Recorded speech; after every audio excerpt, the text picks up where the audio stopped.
আলু ভাজি তো আমরা সবাই করতে পারি, কিন্তু এই রেসিপিটা একবার হলে ট্রাই করে দেখবেন আমি বলবো, কারণ এটা বাচ্চাদের অনেক ফেভারিট হয়ে থাকে।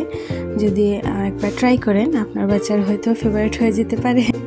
তো রেসিপিটা শুরু করা যাক। এখানে নর্মাল আলু ভাজির মতোই আমি সবগুলো ইনগ্রিডিয়েন্টস রেডি করে রেখেছি। পেঁয়াজ, মরিচ, এখানে আমার ঘরে কাঁচামরিচ ছিল না অ্যাভেলেবল, তাই আমি শুকনো মরিচ ইউজ করেছি। আপনারা ওইটাই করবেন, কাঁচামরিচ অথবা শুকনো মরিচ যে কোনো একটাই হবে। এখানে আমি পেঁয়াজগুলো ভালোভাবে তেলে ভেজে নিচ্ছি। এই পর্যায়ে একটু হলুদের গুঁড়া, একটু ধনিয়া গুঁড়া দিয়ে দিব।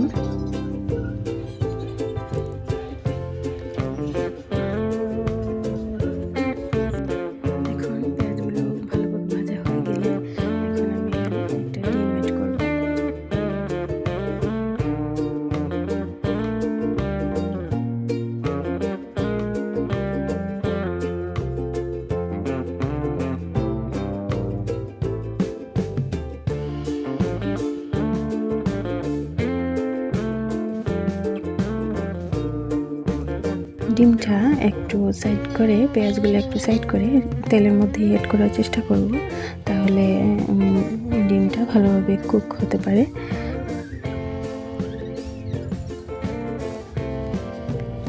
ভিডিও করে করে রান্না করতে গেলে অনেক ঝামেলাই হয় অনেক সময়।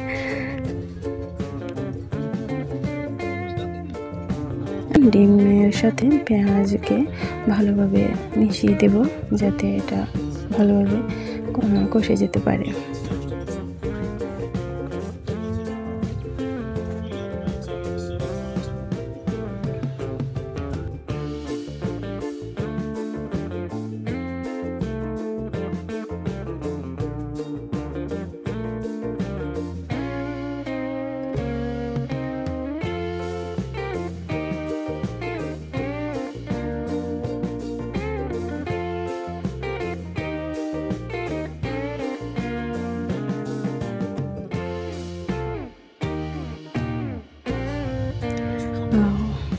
পর্যায়ে যে ডিমের মধ্যে একটু সস অ্যাড করে দিব।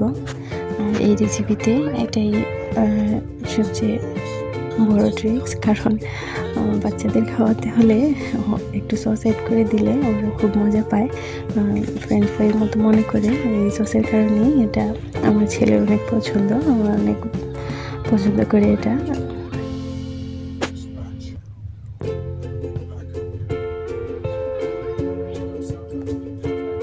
এখন সসগুলোও ভালোভাবে মিক্স করে দিয়েছি। এখন আমি একটু একটু করে 2 লেয়ারে আলুগুলো এড করে দিব। এখানে আমি আলুগুলো বিভিন্ন সাইজে কেটেছি, আমার একটু তাড়াহুড়া ছিল তাই আমি যেভাবেই হোক কেটে ফেলেছি। আপনারা একটু সুন্দর করে কাটবেন। এভাবে করে আমি 2 লেয়ারে আলুগুলো সিদ্ধ হওয়ার জন্য অ্যাড করে দিচ্ছি। 2 লেয়ারে অ্যাড করলে হয় কি, প্রথম লেয়ারগুলোতে একটু মশলা ভালোভাবে ঢুকে এবং ভাজিটা খেতে অনেক মজা হয়। একসাথে দিয়ে দিলে নাড়তে চাড়তে অসুবিধা হয়, আর মশলাগুলোও ভালোভাবে অ্যাড হতে পারে না। এই তো আমার সবগুলো দেওয়া শেষ। এবং আমি ভালোভাবে নেড়ে চেড়ে এটা হাই ফ্লেমে দিয়ে রেখে দেবো, ঢেকে রেখে দেবো।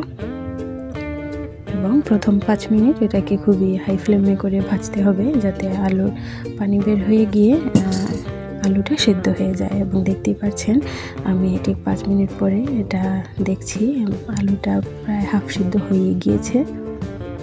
এই ভাজিটা করতে অনেক কম সময় লাগে, কম সময়ের মধ্যেই এটা রান্না করা যায়। এখন আমি যেহেতু পানিগুলো শুকিয়ে গিয়েছে, আগুনের ফ্লেমটাকে কম করে রেখে দেব। এখন ভাবলাম আপনাদের বাইরের ওয়েদারটা একটু দেখাই। আজকে অনেক ঠান্ডা, বাইরে অনেক বেশি ঠান্ডা, একদম ফ্রিজের ভিতরে যেরকম টেম্পারেচার ওই টেম্পারেচার হয়ে আসছে। আবহাওয়ার ক্ষেত্রে আমার কাছে মনে হয় আমাদের বাংলাদেশটাই বেস্ট, কারণ ওইখানে সব ধরনের ঋতুই পাওয়া যায়, অতিরিক্ত কোনো কিছুই না। শুধু গরমটা একটু বেশি থাকে, বাট ইটস ওকে। বাট অতিরিক্ত ঠান্ডাটা নেওয়া যায় না, অনেক কষ্ট।